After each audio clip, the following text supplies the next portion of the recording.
صباح الخير يا جماعه. هقول لكم حاجه، بصوا دي دخله غريبه انا عارفه، بس مين عنده مشكله ان عندهم براس؟ احنا الفتره دي عندنا تقريبا بقى مع دخول الصيف فحوالينا البيت كله فيه براس كتيره جدا. المهم بابا كان قرا حاجه على النت وانا هعملها دلوقتي معاكم عشان والله اعلم بقى هتنجح ولا لا، بس انا هعملها معاكم.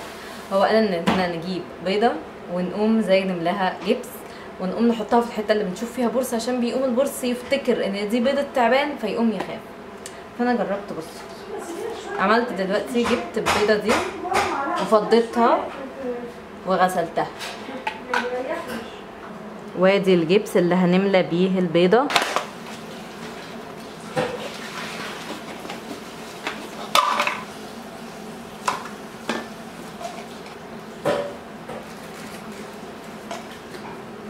حطيت عليهم ميه،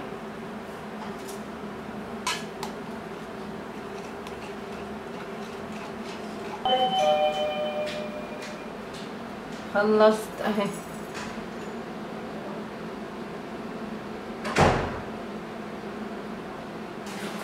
الله اعلم بقى، يا صابت يا خابت، ادينا بنجرب ونشوف الموضوع هينفع ولا لا. من اكتر الحاجات اللي بحبها ان انا احط السفره. انا عايز اسالكم سؤال، انتوا اصلا بتفطروا مع بعض كعيله كده وبتفطروا مع بعض وكده ولا لا؟ اصل تقريبا 90% من الناس في رمضان وقت الفطار ده بيكونوا موجودين في البيت، فاعملوا كده لو انتوا مش بتفطروا مع بعض كعيله مع بعض، عشان بتقوموا بجد تاخدوا ثواب لمجرد انكم عيله اتجمعتوا واكلتوا مع بعض. وعارفين تفنين ان انتوا تحطوا السفره وتظبطوها والمعالق والشوك والحاجات دي حلوه جدا، فاعملوها. صحيح انتوا عارفين انا عايزه اروح فين؟ انا عايزه اروح اقف في مائده رحمن في يوم. لو حد يعرف ممكن اروح فين، او مائده رحمن ممكن يعني كبنت ان هي تخليني اقدم اكل وكده، سيبولي في الكومنتات تحت.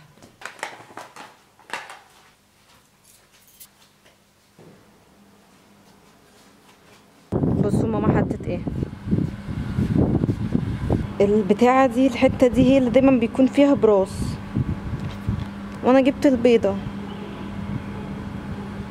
بس انا خايفة بصراحة احطها. لا، هخلي ماما بقى وبابا يجوا يحطوها.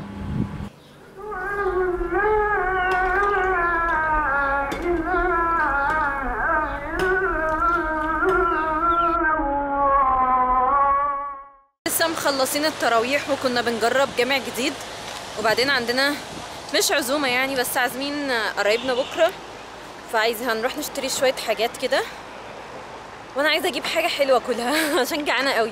دودو براونيز نحط عليها ايس كريم، عايزه ايس كريم فانيليا عشان اللي هو ماشي ده زي ما احنا كنا نفسنا. اوكي هاخد دول. ويل لكل همزة لمزة الذي جمع مالا معددا. يعني ايه المقصود؟ ايه المقصود؟ في واحد من اغنياء اللي هم القوم في عهد الرسول عليه الصلاة والسلام، كان لما بيشوف الرسول بيقعد مع علية القوم اصحابه اللي هم الاغنياء، وكان عنده يعني عنده اولاد كتير، عنده يعني مخلف كتير.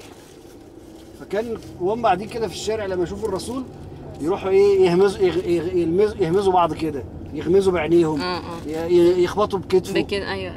فربنا انزل في القران بقى ايه؟ ويل لكل همزه لمزه، اللي بيهمز واللي بيلمز، اللي هو يقصد بيه هذا الشخص الذي جمع مالا معدده، عنده فلوس كتيره وعمال بيعد فيها. طب يعني اصلا حسيت ان هو بيذمه، يعني ايه؟ حسيت ان هو زي ذمه يعني، او اللي هو بيعيب فيه ان هو عنده فلوس. لا ده ربنا بيتوعده بويل، ويل دوت وادي في جهنم. ان هو يعني كان بيهزأ بالرسول، كتر معاه هو، بس بيهزأ بالرسول والصحابه، هو فاهم نفسه ان هو غني وكده، انما ده الغنى ده بقى هو اللي هيبقى على نافوخه بعد كده يعني. جبت البراونيز، هي صغرت قوي يعني بس حلوه. لا ما جبتهاش. هحطها في الميكرويف.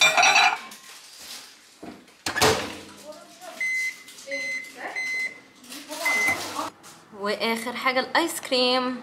بسم الله. بما ان احنا النهارده كان الفلوج ميني فلوج، يعني كان رمضان صغير قوي، فحابه ان انا اتكلم معاكم في حاجه. كم واحد فيكم عنده حلم؟ وكم واحد فيكم عنده رؤيه وعنده هدف نفسه يحققه؟ كلنا بدون استثناء نفسنا نحقق حاجه. فانا جايه النهارده قلت افضفض يعني معاكم شويه واقول لكم حاجه.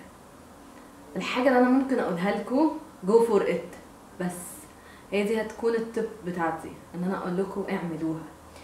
بلاش حجج، بلاش نعلقها على شماعة الظروف، بلاش اي حاجة او اي فكرة هتيجي في دماغك عشان توقفك عن الموضوع ده.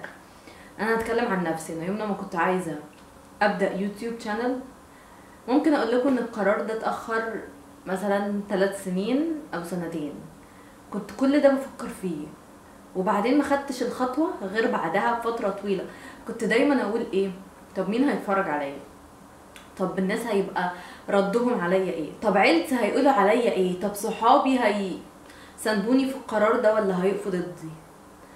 فاي حاجة لو انت نفسك تفتح مشروع اعمله، ما تفكرش هيفشل ولا مش هيفشل. في فرق ما بين انك، انا دايما اقول كده، ان في فرق ما بين انك تبلان الموضوع، تظبط وتحط خطة، تشوف مثلا ايه ممكن اللي تكون النقط الفشل في كده وازاي عالجها. يا جماعة انتوا تقدروا، والله العظيم. لو انت حد بيقولك انت ما تقدرش، انت تقدر، انت هتعرف توصل لهدفك. في مقولة انا بحبها جدا بيقولك start today and you'll thank yourself in 10 years. يعني ابدأ النهاردة وساعتها هتقوم تشكر نفسك كمان 10 سنين. ممكن مجهودك وتعبك ما تشوفوش دلوقتي، بس صدقني في يوم من الايام هتوصل للي انت عايزه. انا عارفة ان كتير قوي نفسهم يحققوا حاجات ونفسهم ياخدوا خطوات. انتوا كتير جدا نفسكم تبدأوا يوتيوب شانل وتبقوا حاجة مهمة، ولو انت بقى ما عندكش هدف وما عندكش رسالة فانت لازم تغير ده. يعني دي مشكلة اكبر. فكر في هدفك وفكر في رسالتك، شوف انت بتحب ايه وشوف انت عايز ايه. امشي ورا حلمكم وما تسيبوهوش، وامشي ورا هدفك وحققه، وصدقني you'll thank yourself in 10 years. اشوفكم بكره ان شاء الله. وصحيح بكره ان شاء الله كمان عازمين قرايبي زي ما قلت لكم، في اكل للي حابب الفلوجز بتاعت الاكل، في اكل بكره ان شاء الله. وعايزه اعرف سؤال النهارده اسالكم، تحبوا تكسروا صيامكم على ايه؟ انا دايما بوريكم دايما بكسر صيامي على ايه، اللي هو اول ما المغرب جدا.